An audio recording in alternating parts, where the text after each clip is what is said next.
Hey guys, welcome back to Jurassic Collectibles. Now, every once in a while we are extremely fortunate on this channel to have a real piece of Jurassic Park production history. And when these opportunities arise, I try and seize them with both hands because they don't come along very often. And today we're going to be looking at a piece that is probably one of the best things on this channel. So if you're a fan of Jurassic Park, I think you're going to enjoy this unboxing. And if you like film props and film memorabilia, then I would continue watching too. It was actually auctioned off a few years ago, and the owner of the item actually let this one go for half the original auction price. So let's get him opened up. Okay. Ooh, so we've got loads of pink polystyrene shells there, always very exciting. And so this is just a letter from the previous owner, and it's an invoice from the original auction and the tags, and it came from a Profiles in History auction. So I'm going to slowly remove the shells and then we'll get into what's actually inside. Now at the moment it is Jurassic June, and everyone is celebrating the fact that Jurassic Park came out in 1993. A real monumental moment in movie making history because so many technologies came together in such an artistic and creative way. Okay, so it says here, unwrap very carefully. It says unwrap slowly, tail delicate. So I'm going to go away, unwrap this, and we'll come back with what's actually inside. Stay tuned, guys. Okay, and here she is. It's a baby Velociraptor hatchling, and this was a master maquette made at Stan Winston Studios for Jurassic Park.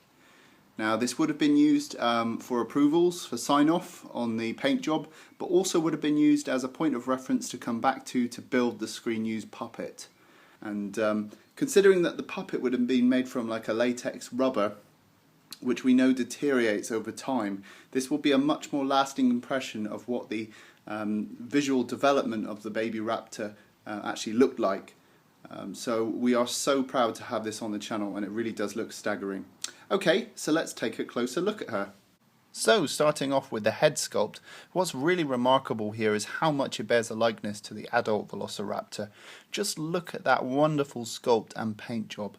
I love the coat of gloss that is still present. Really gives it this wet reptilian sheen. There's that unmistakable Velociraptor eye, and the colour scheme is just identical to the adults. Really, really nice. As we move down to the neck, you can see there's some nice folds there. Beautiful. As we come down to the arm, you can see there's some really nicely sculpted hand claws. The actual claws themselves would have been sculpted separately or cast separately, mainly because they would have been attachments on the puppet, and there would have been no reason for those to have been cast in latex. And also I imagine they would have been able to have used the same claws again and again, so they could use the same moulds. If you look at the belly there, you can see the faint blue veining that they've added. The attention to detail there is absolutely staggering. I'm just loving all these little specks as well, the little specks of brown. Beautiful, beautiful airbrushing all over. I mean, this really does hold up on camera. Just looks like a real little creature. Again, the toe claw and the sickle claw would have been cast separately. And then as we move down to the tail, you can see there's some really nice sort of tiger stripes going on down here. Very much feels like a crocodile, very crocodilian, and an amazing paint job. I'm just absolutely stunned by the detail on this thing. If you look at the back leg there, you'll notice actually one of the feet is missing, but to be honest, I'm not too bothered about this because, well, this is the real deal. This is a Stan Winston maquette, and this is about as close as you're going to get to the real hatchling.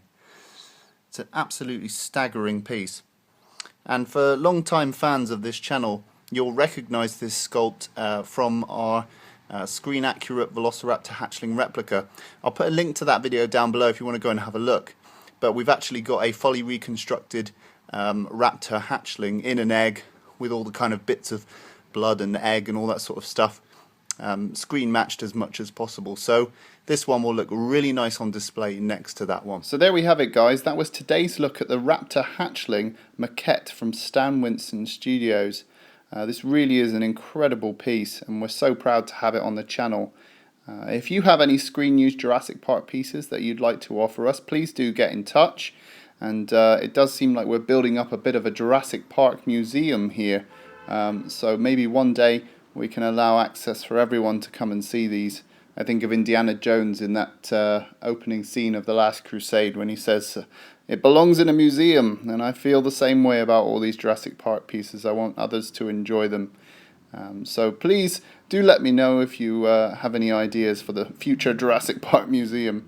Okay guys, as usual, rate, comment and subscribe, and I'll see you in the next video.